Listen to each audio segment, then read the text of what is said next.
Close your eyes, hear the voice within calling. This heavy load got under your skin. All in, you got the white knuckles holding on it tight, keeping your feelings bottled up inside. Heading for collision and denial. Bon, après cette petite introduction dans le calme et la douceur, j'allais dire la douceur, non, la fraîcheur de ce matin, je vous montre un petit peu le bruit, le vacarme des 360 chevaux, enfin, je vous fais écouter le vacarme des 360 chevaux de Iris. Alors je sais pas si on va bien m'entendre, mais voilà, ce qu'on vit en ce moment, et ça va être le sujet de cette vidéo, ça va être l'autonomie. Donc bon, c'est bon, on ne fait pas cette vidéo pour nous plaindre ou quoi que ce soit, hein. Nous on s'adapte. Mais l'hiver, il y a deux choses. Et là je vous apprends rien, il y a le froid et le manque de soleil. Ouais, ça s'appelle l'hiver, à ce qui paraît. Le froid, moi ça me gêne pas, mais vivre dans un véhicule aménagé, bon, là, quand il fait froid, moins 5 là on avait ce matin, donc ça commence un petit peu. C'est pas non plus un truc sensationnel, hein, mais moins 5 ça commence à faire. Surtout quand la soute dans laquelle il y a la cuve d'eau propre commence à taper dans les 2 degrés. Là on serre les fesses. Voilà. Donc ça va être le sujet de cette vidéo. Le froid et le manque de soleil. Pourquoi on va parler de ça? Eh ben je vais vous le dire juste après l'introduction. Allez, à toutes. Salut, nous c'est Olivia et Kevin. Avec nos 3 enfants, on a eu envie de changer quelque chose dans notre vie. On a donc commencé en retapant entièrement une vieille caravane 4 places de 1979. Elle était vraiment en sale état, mais on a relevé le défi. Après 18 mois de travaux pour la transformer en véritable petite maison pour nous 5, on peut enfin en profiter. Mais on se rend vite compte que l'espace n'est pas suffisant, alors on a choisi de se lancer dans un nouveau défi de taille. 12 mètres de long, 2 mètres 50 de large, 3 mètres 60 de haut, on a choisi Iris, un magnifique Iliad RTX de 2003 et on va le transformer en camping-car géant pour y vivre à l'année. Suivez-nous dans cette nouvelle aventure.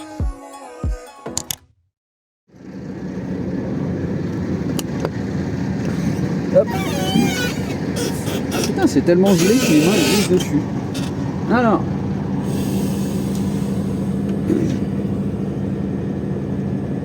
on a, j'allais dire on a une eau qui est à 3 degrés, mais c'est pas tout à fait vrai, puisqu'en fait le thermomètre qui est ici, je le mets sur la partie basse. Voilà, je le mets vraiment ici là, sur cette partie là. Donc la partie la plus basse est quasiment la plus proche de la porte, pour essayer d'avoir la température la plus froide possible de la soute. Donc on a une soute qui est à environ 3 degrés. J'ai fait une dérivation avec le chauffage qui ne fonctionne pas. Je vais vous expliquer pourquoi après. Donc on va certainement recevoir la pièce aujourd'hui ou demain. Donc peut-être que vous verrez cette transformation dans cette vidéo. Et je vais vous expliquer aussi pourquoi je fais tourner le moteur. Voilà, allez, c'est parti. Bon, allez, il fait meilleur dans le bus. Oui, j'arrive. 2 secondes, j'arrive. 22 degrés à l'avant et 19 à l'arrière. C'est impeccable, c'est ce qu'il nous faut. Alors, je vous ai parlé de chauffage. On va commencer par ce sujet-là en premier. Je vais vous montrer, je vais me déshabiller déjà parce que je commence déjà à avoir chaud. Je vais vous montrer ce que j'ai fait pour pallier au manque de chauffage dans la soute. Voilà, et notamment dans la soute où il y a l'eau propre. Bon, ça y est, je me suis préparé, je vais vous montrer un petit peu. Déjà, voilà, j'avais dit que je commençais par le chauffage. Je vais vous montrer ce que j'ai essayé de faire et qui ne fonctionne pas très bien au final. Je vais vous montrer ça. Donc en fait, à cet endroit-là, j'avais... bon, j'aurais peut-être pu démonter la planche, mais vu comment j'ai bien galéré pour mettre ça, je vais pas tout vous redémonter pour vous montrer. J'ai l'aérotherme ici, ça part en fait au niveau de la soute. Et ça arrive pile poil au-dessus de la cuve. La cuve en fait qui se trouve à cheval entre les toilettes et la salle de bain juste là. Voilà. Donc pourquoi j'ai fait ça? J'ai fait ça pour avoir une dérivation du chauffage le plus puissant, donc qui est derrière, le 8 kW, et faire souffler un petit peu dans ma cuve où j'ai mon eau propre. Pas pour la mettre à 20 degrés parce que ça je m'en fous. Au moins pour... C'est dur le matin. Au moins pour la mettre aux alentours de 10 degrés. Voilà, c'est ce que je voulais 10 degrés. Voilà. Et après, plus ça sert à rien. De toute façon, c'est pas isolé comme la partie habitable. Donc je vous ai dit que ça ne fonctionnait pas. Pourquoi ça ne fonctionne pas? Parce que bon, si on met la main dessus, bah déjà, ah oui non mais là il est éteint. Ouais, c'est bien ce qui me semblait. Donc en fait, quand il est en route, les deux tuyaux là sont bien chauds. Sauf que, par logique bien évidemment, ce Y là, la ligne droite, elle va aller direct là-bas. Donc en fait, il faut un Y avec une sorte de clapet en fait que je viens régler. Donc en fait, l'idée ce serait de réduire un peu le débit. Ça, je l'ai acheté en fait. J'ai acheté le Y, vous le verrez tout à l'heure, avec deux vannes en fait qu'on peut tourner. Je vais réduire un peu le débit là-bas de sorte à ce que ça parte un peu plus ici. Voilà l'idée. Voilà. Bon, tout ça pour vous dire ça et vous montrer ça. Bref, au moins j'ai bien expliqué le truc. J'espère qu'on aura la pièce aujourd'hui, comme ça je pourrai faire le test. En fait, la période hivernale, ça permet aussi de faire des tests. Voilà. Pas toujours très concluant, mais voilà, au moins j'ai essayé. Donc ce qui est prévu, c'est ça, c'est d'avoir au moins une sortie dans la cuve, dans la soute où il y a la cuve, pour la mettre hors gel à 100%, quoi. Voilà. Donc au niveau chauffage, bon, on en a déjà parlé dans la dernière vidéo, celle que vous avez vue juste avant. C'était la numéro 51 ou 52, je sais plus, 52 peut-être, bref, celle d'avant. Donc on en avait parlé déjà, donc on va pas en reparler, on n'a pas fait de modif à part ce Y qui ne fonctionne pas. Vous avez été quelques-uns dans les commentaires à me dire que oui, les Shinasto c'est pas homologué. Alors ça j'en ai bien conscience et je vais le redire, j'en ai déjà parlé quand j'en ai fait la pub, entre guillemets la pub, quand j'ai présenté un Shinasto de 8 kW. Oui, j'ai conscience que c'est pas homologué, ça je le sais, et c'est pas un matériel qui va rester en fait. Il y en a qui les utilisent, tant mieux, tant pis, enfin peu importe, c'est pas mon problème. Moi ce que je veux, dans tous les cas, peu importe la réglementation, peu importe ce que les autres mettent, moi ce que je veux c'est du matériel que je connais et que certaines personnes que je connais ont déjà installé et qui est du matériel confortable. Donc c'est pour ça que j'ai choisi, pas tout de suite, mais je vais le faire faire dans combien de temps, j'en sais rien encore, puisqu'au moment où vous voyez cette vidéo, normalement c'est prévu pour le mois de février, donc vous allez voir cette vidéo en janvier normalement si tout se passe bien. Oui, parce que là on est le tout dernier jour de décembre 2024, on est déjà à l'année dernière en fait, là on fait un retour vers le passé. Compliqué hein. Non, je prends de l'avance parce que j'ai dit que je faisais des vidéos une fois par semaine au tout début de la chaîne et au final je fais une vidéo une fois par mois, une fois tous les 2 mois. Après c'est pas grave, hein, je fais que de parler, c'est ce que vous me dites à chaque fois. Non, je déconne. Donc voilà, les chauffages, ce que je disais, les chauffages c'est pas ceux qui sont installés actuellement, ce ne sont pas des chauffages homologués. Il y en a qui disent que c'est pas fiable, il y en a qui disent que c'est fiable, il y en a qui vivent dans un véhicule avec un Shinasto depuis des années, sans problème. Moi avec le recul que j'ai, ça fonctionne, à condition qu'on les entretienne, et à condition qu'on change la durite, ça je vous en ai déjà parlé dans la dernière vidéo, la durite, les colliers aussi, donc colliers de la durite de gasoil et les colliers aussi d'échappement, etc. Tous les colliers en fait qui sont vendus avec, c'est tout simplement de la merde. Voilà, changez-les, la durite changez-la, et puis faites un bon entretien de votre chauffage s'il vous sert beaucoup. Et même s'il vous sert pas, s'il n'a pas tourné pendant je sais pas 2 ans, voilà, changez les joints, la bougie, ça coûte allez, 15 € sur AliExpress. Voilà, franchement, voilà. Pour ceux qui ont des Shinasto, ça fonctionne du moment qu'on les entretient, du moment qu'on sait repérer les codes erreurs. Alors il y a full d'infos sur un groupe, notamment c'est le Shinasto officiel, je crois, un groupe Facebook. Il y a plein d'informations sur toutes les commandes, tous les écrans différents. Donc vous trouverez tout ce qu'il vous faut comme info sur ces groupes là. Si j'ai le temps et si j'y pense, je mettrai le lien du groupe dans la description. Moi c'est là-dessus que j'ai pêché toutes mes infos.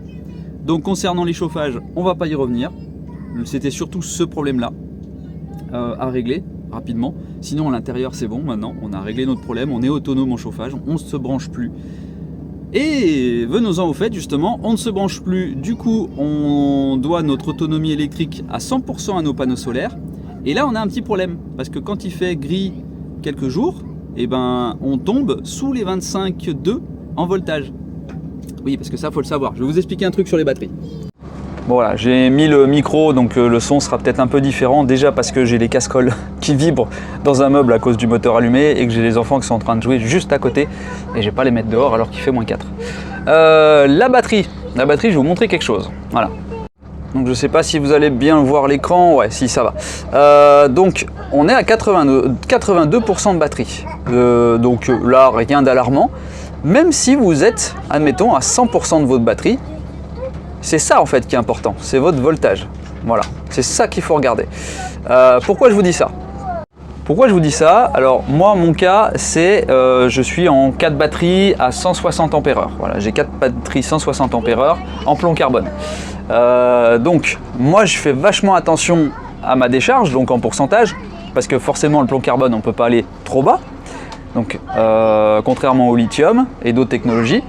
Par contre, je fais d'autant plus attention à mon voltage. Pourquoi je fais attention à mon voltage? Puisque vous pouvez très bien être à 100% de votre batterie, comme là si j'avais pas démarré mon moteur, et ben j'étais à 24,8 en batterie, 24,8, 24,7. Donc clairement j'allais pouvoir faire la journée, donc recharger avec mes panneaux solaires. Là je commence à recharger presque 200 watts, ça allait le faire sur la journée, sur notre conso, les cafetières, etc. Sauf qu'arrivé le soir, eh ben, elles n'ont pas pris une assez grosse recharge, en fait, les batteries, juste avec le peu de soleil d'hiver. Donc ça veut dire que avec notre installation, tous les 2-3 jours, soit il faut faire tourner le moteur, soit il faut faire tourner le groupe électrogène. Donc là, j'ai fait tourner le moteur, ça fait à peu près 1 heure qu'il tourne. Ça m'a rechargé les batteries, donc là, elles sont à 28 volts, et c'est beaucoup mieux 28 volts. Elles sont à 28 parce que le moteur tourne. Maintenant, je vais aller couper le contact, et je vais regarder à combien elles sont par rapport à tout à l'heure, avant que je démarre le moteur. Ouais. Vous pouvez pas savoir à quel point j'ai hâte de démarrer, de mettre des lunettes de soleil et de démarrer. Pas démarrer, de partir pour de la route quoi. Non, parce qu'en fait, voilà, on est gentiment hébergé ici sur la cour en fait, là où on était avant, le propriétaire du hangar qui est par là-bas derrière ce bâtiment là. Et en fait, on est au bout de sa cour, il nous héberge. Donc c'est super gentil à lui de nous proposer sa cour. Donc bon, bien sûr, on se recharge en eau chez lui. Bon, ça pose pas de problème. Il nous a dit que voilà, c'était comme ça. C'était sa façon à lui de nous donner un coup de pouce. Et c'est super sympa. Par contre, effectivement, l'électricité, voilà, on se branche plus chez lui et c'est normal. On a nos panneaux solaires, c'est fait pour ça. Donc quand on a commencé à vivre dans notre véhicule, on s'est rendu compte que les panneaux solaires, l'hiver, c'est limite. Bon voilà, là je vais couper le contact. Voilà, le moteur est totalement coupé. Et maintenant je vais aller voir le voltage des batteries. Alors, 27, on est pas mal. 27, on recharge un petit peu en solaire, mais on charge à 7 ampères. Voilà, à peu près 7 ampères. Alors qu'avec le moteur, j'étais sur les 30 ampères, il me semble, juste avant. Entre 25 et 30 ampères. Voilà, ça recommence à redescendre, 26,8. Mais il n'y a pas de gros consommateur, on est à 50 watts en conso, là, juste là. Voilà. Donc, en fait, ce qu'il faut vraiment regarder, c'est ça. Quand vous êtes sur le solaire, vous avez votre recharge en ampérage, hop, il s'est éteint, qui est ici. Et surtout, en fait, ce qui est important, c'est ça, en fait. C'est votre voltage. Vous avez votre ampérage ici de ce qui vous recharge. Donc le solaire, ça ne recharge pas énormément, c'est pas une recharge énorme.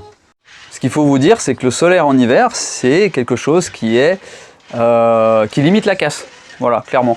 Mais c'est quand même important d'avoir une seconde source ou une batterie plus performante ou un stockage plus performant. Donc nous, on n'a que 640 ampères-heure en plomb carbone, donc on est obligé de faire attention. Donc notre budget ne nous a pas permis d'avoir plus en fait niveau installation. Peut-être que dans les prochaines années, on augmentera un peu notre parc. Peut-être qu'on changera nos panneaux solaires, mais en tout cas, pour le moment, il faut qu'on fasse attention et qu'on s'adapte. C'est ça, en fait, le but de cette vidéo, c'est de vous montrer qu'il faut s'adapter. Des fois, c'est pas toujours... on n'est pas 100% autonome, en fait. Quand on dit qu'on est autonome parce qu'on fait attention. Voilà, on n'a pas la consommation d'une maison. Ça veut dire que le soir, des fois, on s'empêche de regarder, on a un vidéoprojecteur, hop, il est juste là. D'ailleurs, je vous en parle de ce vidéoprojecteur parce que c'est vraiment génial. Le vidéoprojecteur, en fait, consomme à peu près 60 watts. Le frigo, 60-70 watts quand il se met en route. Quand on ajoute tout ça, plus une ou deux lumières, on est dans les 200 watts. Voire un petit peu plus des fois, 220 watts. et ben en fait, on fait plus rien le soir. C'est-à-dire qu'on met pas le surpresseur en route. Ça veut dire qu'on met surtout pas le chauffe-eau en route parce que bah voilà, ça nous flingue les batteries. On fait pas de café non plus. Bon, après le soir, faire un café, voilà. Bon, en fait, on vit autrement. Et on apprend à moins consommer, c'est-à-dire qu'on essaie de faire charger les téléphones quand c'est la journée, quand il y a du soleil. Bon, après, c'est pas une grosse conso, mais toutes ces petites consos mises bout à bout, voilà. Donc en fait, on est à 100% le soir. Donc là, hier soir, on était à 100%. Ce matin, juste avant de démarrer le moteur, j'étais à 72. Donc là, ça reste correct. On n'a pas eu une grosse conso. C'est surtout les chauffages qu'on consommait cette nuit. Donc voilà pour ce début de vidéo. On va aller, je sais pas si je vais d'abord aller sortir le groupe électrogène et faire un test en recharge, voir ce que ça donne comparé au moteur. Ou si je vais peut-être recevoir ma fameuse pièce, mon Y avec mes deux vannes, si je le mets en place ou pas. Je verrai ça et je vous reprends juste après. J'arrive même plus à parler, je suis allé dehors, j'ai tout gelé là. Vous remarquerez aussi que j'ai continué avec le téléphone, voilà, donc j'ai encore un peu le regard qui va chercher là-bas, mais en fait c'est là qu'il faut que je regarde. Voilà, j'ai trouvé que c'était plus pratique. Alors après en termes de qualité, on est un peu moins en qualité et j'utilise plus Adobe Premiere Pro. J'en ai peut-être parlé dans la dernière vidéo, j'utilise Filmora maintenant à 100%. Donc je l'ai payé un abonnement, je crois, je ne sais pas si c'est l'abonnement à vie ou l'abonnement annuel, mais j'ai fait des grosses économies. Et je me fais beaucoup moins chier sur le montage, voilà. Donc, j'espère que voilà, vous appréciez pas forcément cette vidéo parce que je fais que de parler, je vous ai pas montré grand chose, mais que le changement de montage et de prise de vue ne vous gêne pas, sinon je reviendrai sur de la prise de vue classique avec mes appareils photo, mais ce sera un peu plus long. Voilà, il y aura des vidéos un peu plus espacées parce que ça me demande beaucoup plus de préparation. Bref, on est plus sur du vlog en fait, clairement, avec le téléphone et c'est beaucoup plus facile.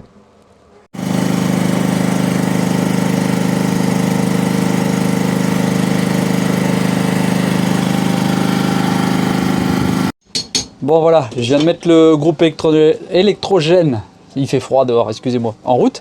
Et ben on va regarder tout de suite. Bon, vous verrez pas, c'est à l'envers. Moi je peux vous le dire, on a 1200 watts générés par le groupe. Pourquoi? Parce qu'on a 1400 watts, on a 1000 chauffe-eau en route. Voilà, donc on a 1487 watts de charge en ce moment, enfin de charge, on appelle ça de charge sur l'écran. Mais c'est ce qui est tiré en temps réel. Donc le chauffe-eau plus 2-3 petites bricoles. Voilà, pas grand chose, il y a le frigo, il y a 2-3 trucs. Mais en gros, c'est le chauffe-eau qui prend à peu près 1350 watts. Il y a à peine 100 watts de conso autre que le chauffe-eau. Donc c'est totalement absorbé par le groupe électrogène et les panneaux solaires qui sont encore à presque 700 watts. Et encore, on recharge les batteries d'à peu près 300 watts. Et les batteries sont à 28,9. 28,9. Donc franchement, voilà, on a la solution qui n'est pas des meilleures, mais on a une solution. C'est ce que je disais, on s'est adapté. Donc on chauffe, on va chauffer. Là, j'ai eu l'info tout à l'heure, justement. On va avoir notre petit Y avec les vannes, pardon. Donc je vais faire cet essai tout à l'heure. Vous le verrez dans cette vidéo, c'est sûr. Mais on s'adapte. Donc on va chauffer la soute pour notre propre. Pas qu'elle gèle, et pour se chauffer notre eau chaude, pour se laver, voilà, groupe électrogène. Ça fonctionne. Maintenant il faut juste que je fasse son local propre. Ouais, c'est à l'arrière, la petite soute à l'arrière, je vais vous emmener voir ça quand les enfants auront fini de jouer parce qu'ils sont pile devant le car, alors on va rien entendre, mais bon. Voilà. Ah, je suis content. Elle est contente, Olivia? Oui. T'as de l'eau chaude? Eau chaude. Eau chaude. Non, on avait même... Olivia avait acheté une petite douchette, alors je sais pas si je vous l'ai dit ça, une petite douchette plongeante, un peu comme ce qu'on avait dans la caravane. Il fallait qu'on aille chercher un bidon, donc on faisait chauffer l'eau avec une bouilloire.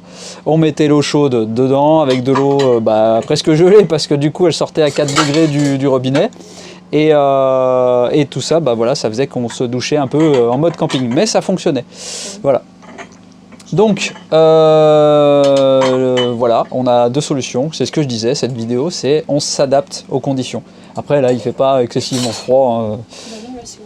Là, c'est tout ouvert de partout. Là, non, il y a le soleil. Et heureusement qu'il y a le soleil. C'est pour ça que je suis allé bosser dehors, d'ailleurs.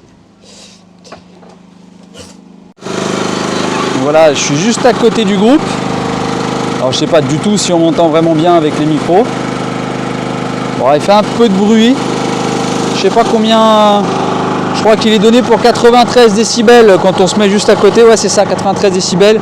Mais en gros, allez, je me mets à la moitié du quart, 6 mètres. Je me mets à 6-7 mètres.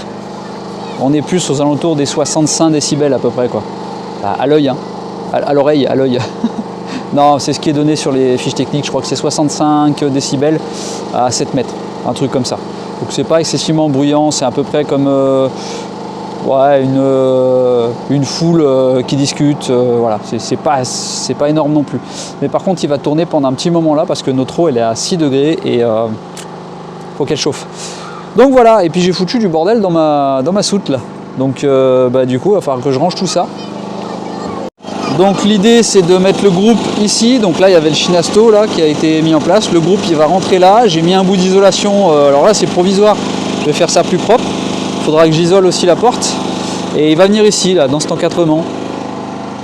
Donc l'idée en fait ce serait que je fasse un tiroir sur glissière, provisoirement je pense que je vais faire un truc comme ça, un tiroir sur glissière, mais à terme je vais recontacter je pense Georges de Start Energy, voir si ils n'ont pas là-bas un modèle à démarrage électronique.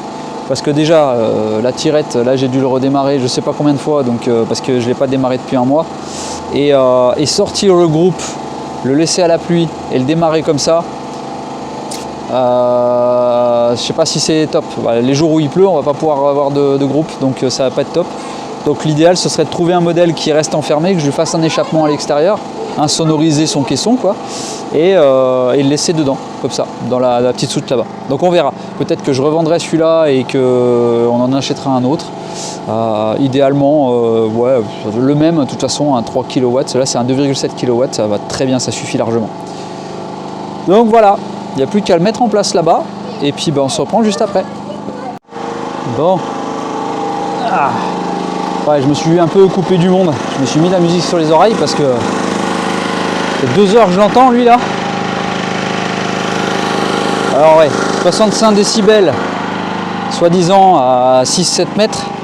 Mais quand on a 65 décibels et de temps en temps plus dans les 80 pendant plus d'1 heure et demie. Non. Puis j'ai pas de casque anti-bruit, je l'ai cassé.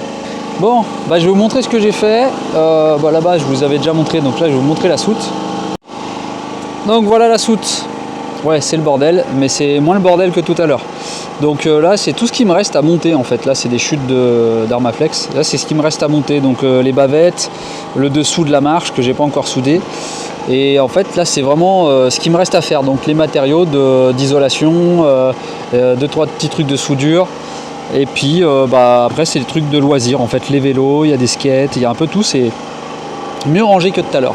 Les vélos, ils traînaient là depuis quelques jours. Le mien, du coup, ne rentre pas. Donc, tant pis. Je pense que je vais le vendre. Voilà.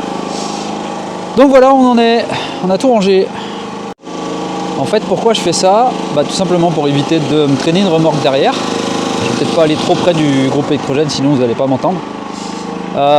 C'est parce qu'on aimerait bien aller faire un tour avec Iris. Mais avant de pouvoir aller faire un tour, il faut que je fasse absolument ma marche devant. Et plus j'enlève des trucs, plus je coche des cases sur ma liste de choses à faire, et plus je me rapproche de cette soudure à faire. Et c'est vrai que là, ce serait un temps idéal pour le faire, mais c'est peut-être un peu trop tard là si je m'y mets maintenant. Donc je peux peut-être essayer de préparer, découper, des trucs comme ça, mais je ne vais pas pouvoir le faire aujourd'hui. Non, ce que je vais faire aujourd'hui, je pense, c'est ça. C'est la tôle qui est là, c'est la plaque en fait qui va sous le radiateur d'huile quand on avait démonté, donc à ce niveau-là ici. Et celle-là, c'est celle qui va justement sous la marche. Une fois que j'aurai faite, là c'est la ferraille pour faire la marche. Donc en fait, il ne me reste plus que ça à caser là-dedans. Et après, il faut que j'essaye de faire quelque chose de la remorque qui est là-bas. Oui, parce qu'en fait, on s'est beaucoup servi de cette remorque, mais maintenant, on ne va plus nous servir. Et je vais peut-être pas tirer une remorque avec des roues aussi petites derrière le car. Donc celle-là, je pense que je vais peut-être refaire 2-3 bricoles dessus et la revendre. Et après, il va nous rester des enrouleurs à acheter parce que traîner des tuyaux d'eau comme ça, clairement, c'est chiant en fait.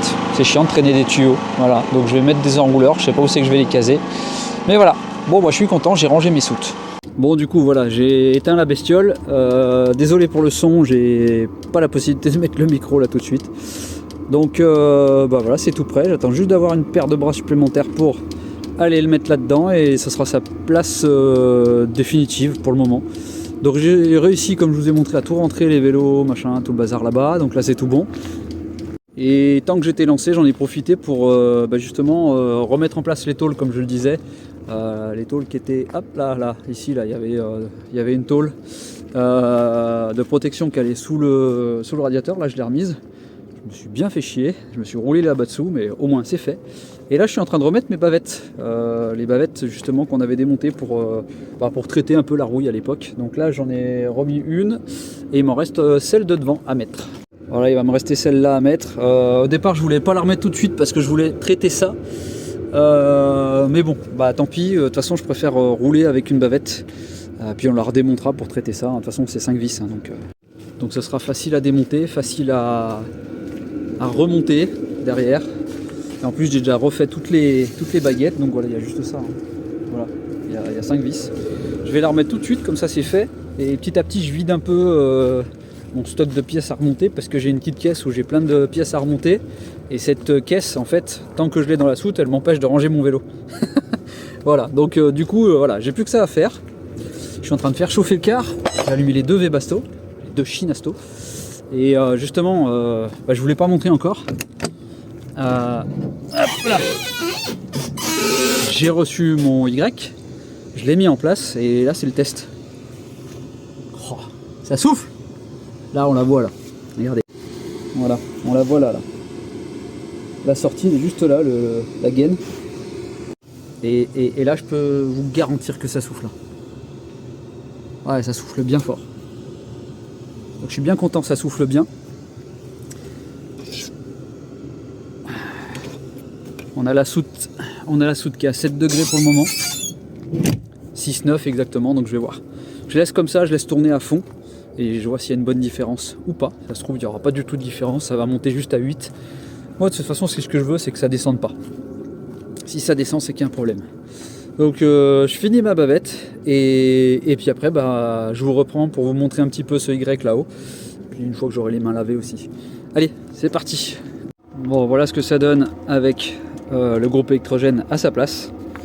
Donc là il n'est pas encore définitif le plancher. Il faudrait que je rajoute une petite baguette et puis que je ferme correctement. Au cas où si jamais j'ai du gasoil ou de l'essence qui vient couler, parce que là j'ai les deux, j'ai de l'essence pour le groupe et du gasoil là-bas. Donc il faudra que je fasse un truc propre, anti-carburant. Mais sinon voilà. Bon après le seul inconvénient c'est qu'il faut le sortir, clac, et il faut être deux hein, parce que c'est lourd. Bon voilà, donc moi je suis bien dégueulasse, voilà. Voilà à quoi je ressemble. Donc là je vais monter, débarbouiller, je vais vous montrer un petit peu ce que j'ai fait. Sur le Y, je vais vous montrer un petit peu ça. Donc voilà comment ça se présente. Donc ça c'est l'arrivée. Hop, ça souffle là-bas derrière et on a la dérivation qui va de l'autre côté comme je vous ai montré. Donc le Y que j'avais c'était celui-là. Donc voilà comment ça se présente. Ce qui est tout à fait logique et comme je vous le disais, là ça arrive ici, ça va chercher le chemin le plus court, ça va aller là-bas.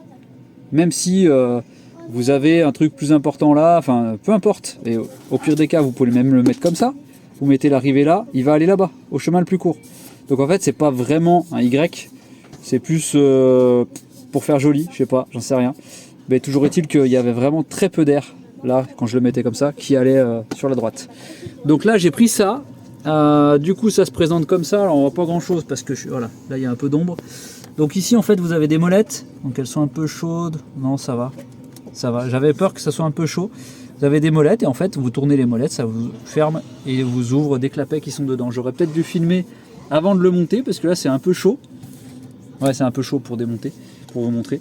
Mais voilà, et ça fonctionne. J'ai regardé dans la soute hein, avec vous et voilà ça fonctionne. Donc voilà le problème de la soute hors gel réglé. Le problème, oh j'ai même du cambouis ici, je me suis mis la graisse, je suis allé sous le car, je me suis même pas débarbouillé comme il faut. Je vais aller prendre ma douche maintenant que j'ai de l'eau chaude. Voilà, on a fait tourner le groupe électrogène tout l'après-midi, et on a de l'eau chaude, donc ça fait plaisir. Donc comme je vous disais, ça y emmène pas assez l'hiver, bah voilà, on a tous le même problème. Économie, économie, économie et autonomie, c'est surtout les maîtres mots. Donc moi j'ai presque tendance à faire une sorte d'addition. Vous allez voir, ça va être philosophique, je veux dire, c'est autonomie plus économie égale adaptation.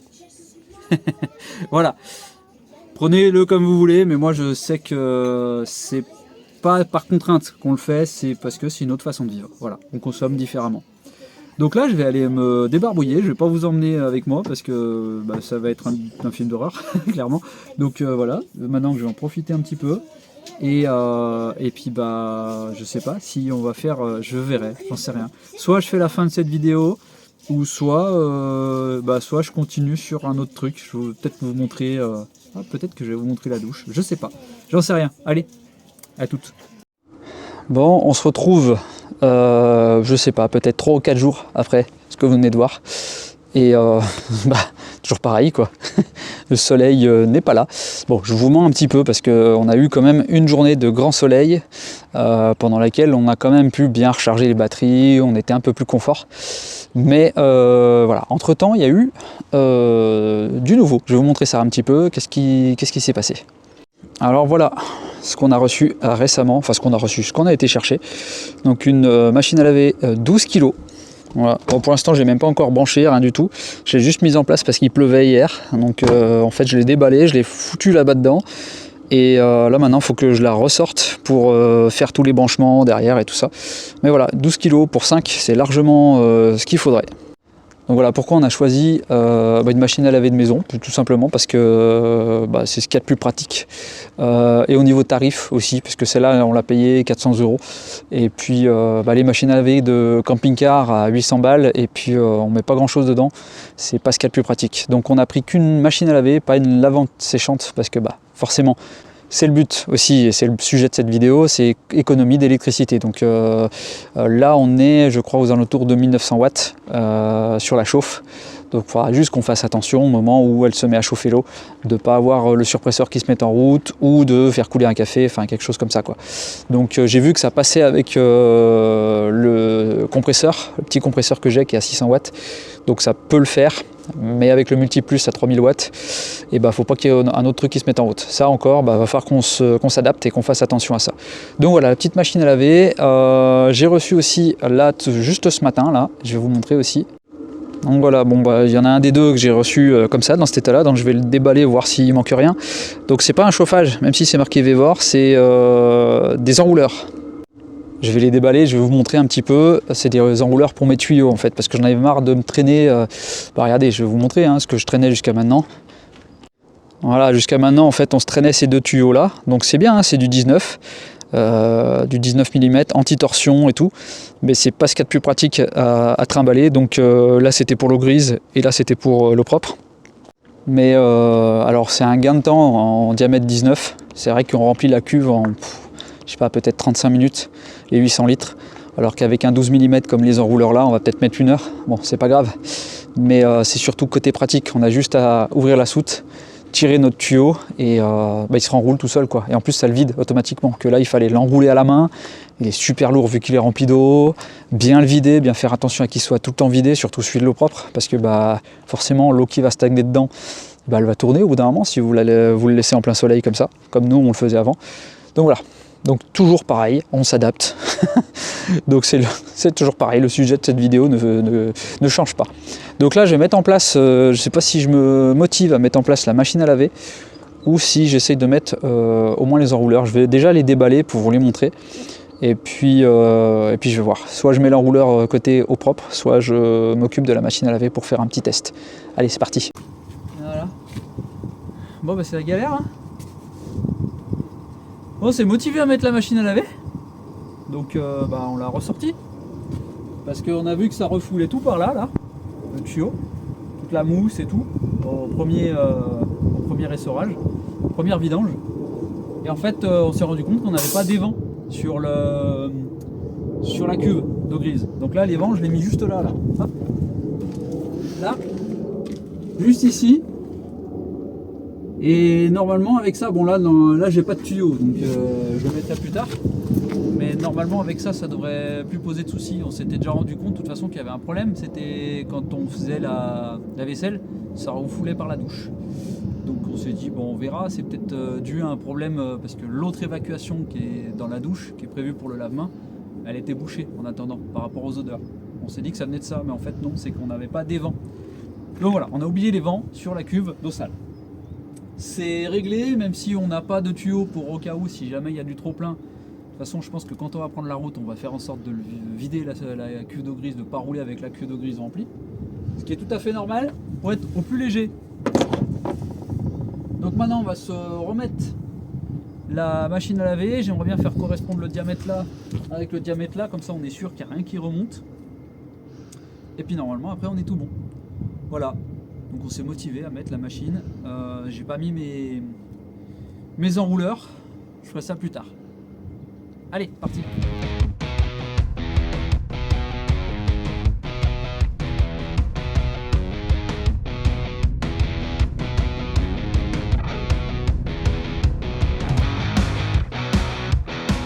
Bon, on y est arrivé. On a bien galéré. Il pèse son poids, hein, Mistinguette là.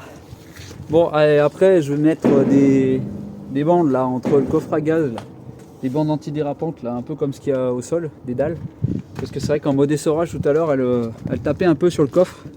Et j'ai pas envie que les vibrations de la machine elles viennent mettre du jeu un peu dans mes raccords de gaz. Donc là je vais la décaler un peu comme ça. Elle rentre vraiment au poil de... Hein, voilà, on dira pas le reste mais pile poil. Donc voilà, on a réussi à la mettre. Le problème ça va être pour la brancher. Est-ce que je peux encore passer? Ouais, je peux peut-être passer le bras par là.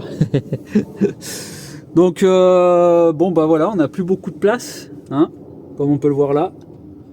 Hein, il ne reste pas grand chose, tout est calculé pour. L'arrivée là elle est mise. Donc j'ai déjà fait un test. On n'a pas de fuite. Premier test concluant. Ensuite on a eu une fuite, c'est sur le... Bah là je vais vous montrer en fait, maintenant on le voit. Donc là en fait on est derrière la machine, là on a les prises électriques et là en fait c'est les vacs. Et ça a tout refoulé par là en fait. Et alors soit c'est parce que le tuyau est pas assez profond et pas assez dans le tuyau des vacs, celui-là là. Soit c'est parce qu'il n'y avait pas d'évent sur la cuve. Donc on va déjà tester avec un évent. Et si ça refoule encore, et c'est qu'il faut faire une collerette. En gros l'idée c'est que les vacs qui est en 40, je fasse une collerette à l'intérieur ou que j'aille chercher ça. Je pense que ça doit exister pour que le tuyau d'évac de la machine rentre en force dedans et qu'en fait il n'y a rien qui remonte. Je pense que je vais essayer de faire un truc comme ça. Donc on va faire un test. Alors bien sûr, comme il fait super beau, on est obligé de sortir le groupe électrogène parce que au démarrage tout à l'heure on a planté le multiplus, voilà. Olivia elle rigole. Sur le coup ça nous a pas fait rire. Non, on a dépassé les 3000 watts. Parce qu'on avait le surpresseur qui s'est mis en route, le compresseur de la porte parce qu'on venait juste de sortir, et plus la machine à laver à 1900 watts, je crois que c'est ça qu'elle fait. Voilà, donc en fait on a mis en croix le multiplus. Donc toujours pareil, on est toujours dans le même sujet de cette vidéo, c'est l'autonomie. Et la démerde, là on est en mode démerde.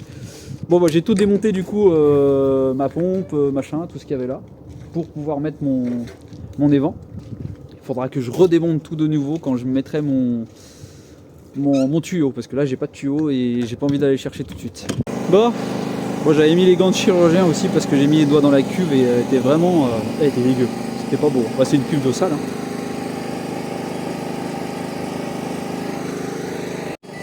C'est parti. C'est parti en mode rapide, mode éco, c'est ça, hein? Non, le mode éco c'est 3 heures. Ah oui. Je trouve ça... Alors c'est ça qui est marrant, c'est qu'ils te vendent une machine avec un mode économique. En fait elle tourne 3 heures. Donc c'est pas économique. C'est économique pour une maison, hein, peut-être, hein, mais pas pour un véhicule aménagé. Bon, on va voir. Ouais, on est con, hein, parce que ça se trouve, on aurait même eu meilleur compte de la mettre directement sur le groupe électrogène. C'est ce que ma mère me disait, elle me disait mais pourquoi tu ne mets pas sur le groupe électrogène? Bah oui. Parce qu'il est à 2700 watts de prod, ouais. Et elle demande 1009 en pointe. Ouais. Plutôt que de faire passer par les batteries. Et moi je lui ai dit bah non, mais tu vas me brancher sur le car. Pourquoi là si tu penses que c'est pas bon là au niveau Bah, c'est pas ça, c'est que s'il y a un autre truc qui se met en route, en fait c'est le multiplus qui bloque. Ouais, mais du coup, ça doit faire pareil, c'est-à-dire qu'il faut pas ouvrir la porte là. Bah c'est ça. Merde. C'est que là tant qu'elle est en train de chauffer, il faut pas ouvrir la porte. Enfin faut rien faire, faut rester dehors comme des. Bon, On aurait eu meilleur compte de mettre. Voilà. On la branchera Bon, du coup alors. sur Ce qui va se passer, voilà. Tiens, hop, là elle se met en route. Là, je sais pas si on l'a entendu à la vidéo, mais là, là ça tire sur le groupe là. les batteries, j'aimerais bien voir les batteries là. Bah je peux pas voir les batteries parce que j'ai le téléphone là et c'est sur le téléphone que je vois les batteries. Oui, bah alors cool, mais regarde les batteries. Bon, je vais regarder les batteries. Bon voilà, on vient de regarder, effectivement ça tire encore un peu sur les batteries, même avec le groupe. Mais ça tire juste 1 ou 2 minutes à 1800 watts, 1870 watts. Après ça reprend de l'eau, donc c'est à ce moment-là qu'il faut faire attention que ça chauffe pas à 1870 watts et que ça tire de l'eau en même temps. Donc avec le surpresseur qui est à 1300, parce que là ça fait tout sauter. Donc c'est juste ça qu'il faut faire attention en fait, les deux se mettent pas en route. Donc là la petite astuce, on n'a pas le choix, on s'adapte. Encore une fois en hiver, c'est qu'il faudra, au moment où il a fini de remplir l'eau et que le surpresseur se met en route, il faudra mettre le mode en pause, attendre que le surpresseur finisse. Et dès qu'il a fini, on sait qu'on a 50 litres à peu près de marge. Donc le surpresseur, c'est un surpresseur de 50 litres. On remet en route et là bah, elle continue son cycle. Voilà, le seul truc qu'on a trouvé c'est ça. Je sais pas si on va bien m'entendre dans ce petit bout de vidéo avec le groupe électrogène derrière là. J'aurais peut-être dû le déplacer un peu, je vais le déplacer un peu. Voilà, je l'ai exclu, je l'ai mis loin, sinon on s'entendait plus. Donc voilà, et puis bien sûr, bah, pour le séchage, on va toujours à la laverie. Hein. Pour le séchage, pour le moment, on n'a pas notre super séchoir dans la douche, comme je le disais.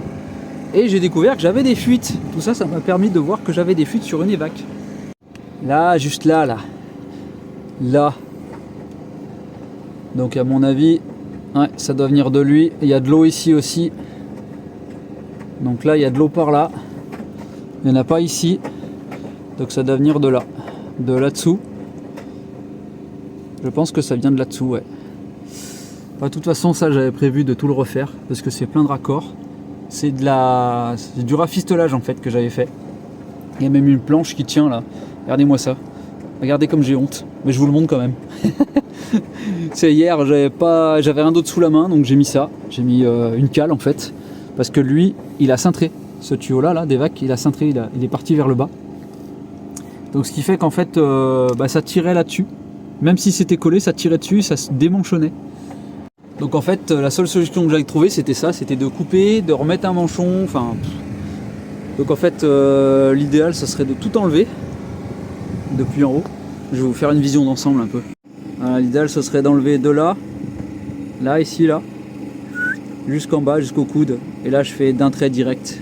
Sauf que c'est un peu incurvé, donc il faudra que j'adapte. Regardez, c'est le bordel dans la soute. Vous avez vu un peu comme c'est le bordel? Là, j'ai juste la place pour les vélos. Je rigole, mais c'est carnage, c'est carnage. Franchement, bon, on s'adapte, hein. On va pas s'en plaindre, au contraire. C'est le début d'une autre aventure. On avait de la place pour stocker, maintenant on n'a plus de place pour stocker, on débrouille. Bon, bah maintenant j'ai plus qu'à tout remettre là-bas dedans. Et je me garderai quand même la place pour aller surveiller. Je pense que je vais peut-être laisser le meuble dehors en attendant, juste pour surveiller si ça sort par les vents. S'il n'y a pas de la mousse ou quelque chose qui sort par les vents. Déjà je vais surveiller, je vais rester par là en bas au moment de la vidange. Pour voir si ça sort pas par la vidange ici. Je vais surveiller un petit peu. Bon ouais, je vous filme ça tout à l'heure ou sinon je vous reprends juste après la fin de la machine. Bon, on vient de finir la machine. Olivia est en train de la vider. T'as perdu une culotte. Donc, il y a eu un code erreur. À cause de quoi? Le surpresseur. À cause du surpresseur. Donc en fait on n'avait plus d'eau. Parce que si on était en fin de semaine et que ça faisait plus de 7 jours qu'on n'avait pas rempli. Voilà, c'est ça, on était en fin de cuve en fait. Et ça faisait longtemps qu'on n'était pas venu remplir. Donc on n'a pas surveillé le niveau et on pensait que ça allait le faire. Et du coup là je suis en train de remettre de l'eau. Voilà. On est des boulets. Non, bon ça a bien fonctionné, ça n'a pas refoulé.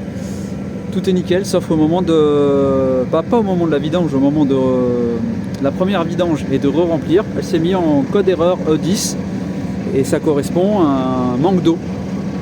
Donc, tout de suite on a pensé à la cuve, on est venu voir effectivement, bah, voilà.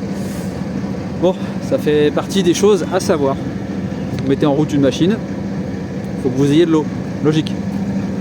Allez, je finis de remplir ma cuve et je reprends tout après.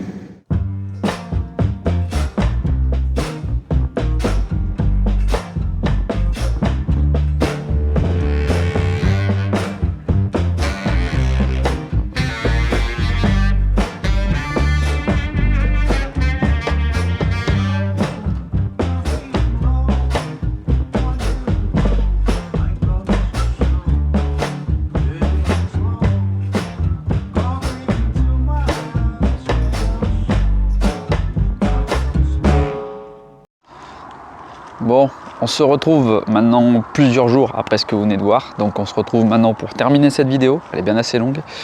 Tout ça pour dire quoi? Pour dire que, bah, évidemment, l'autonomie dans un véhicule, peu importe sa taille, c'est pas toujours évident, c'est pas toujours facile.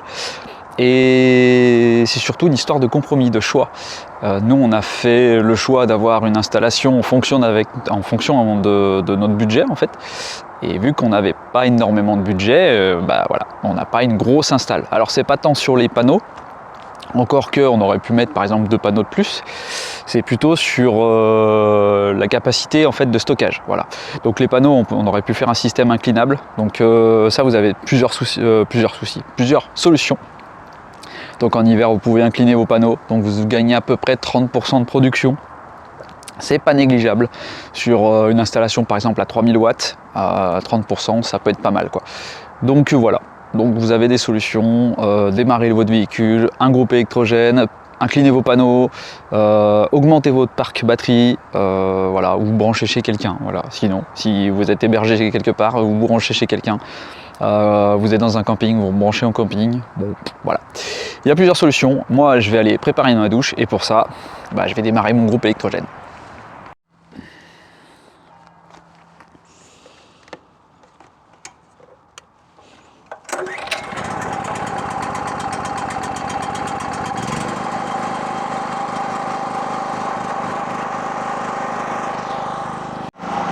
Et oui, parce que même s'il a fait plus ou moins beau aujourd'hui, on a eu à peu près 500 watts de prod à un moment donné où on avait un pic de soleil, et ben ça suffit pas à emmener les 1300 watts du chauffe-eau et ça nous plombe les batteries assez rapidement. Voilà, donc on s'adapte. Donc il est temps de conclure cette vidéo, c'est la fin. Regardez mon bonnet, il est raccord avec la carrosserie du car, je l'ai acheté exprès. C'est beau, hein, vous en foutez. Bref, il est temps de finir cette vidéo sous le signe de l'adaptation, comme je vous ai dit. Donc il y a plein de solutions pour passer l'hiver dans votre véhicule, peu importe la taille du véhicule, peu importe ce que c'est. Il y a aussi, j'ai oublié, la solution, c'est de fuir dans un pays ensoleillé, où vous n'avez pas besoin de chauffage. Voilà, il y a cette solution aussi. Bref, moi j'ai mon groupe électrogène qui tourne pour faire chauffer mon eau, pour que je puisse me laver confortablement. Sinon, bah, j'aurais fait chauffer mon eau à la bouilloire. Voilà, 45 minutes de vidéo juste pour vous dire ça. Je suis fort. Hein. Et comme on ne s'est pas dit bonne année, je vous souhaite à toutes et tous une excellente année 2025. Et oui, parce que c'est la première fois qu'on se voit depuis le début de l'année, donc c'était important pour moi de vous le souhaiter. Et que tous vos projets se concrétisent. A plus tard dans le car.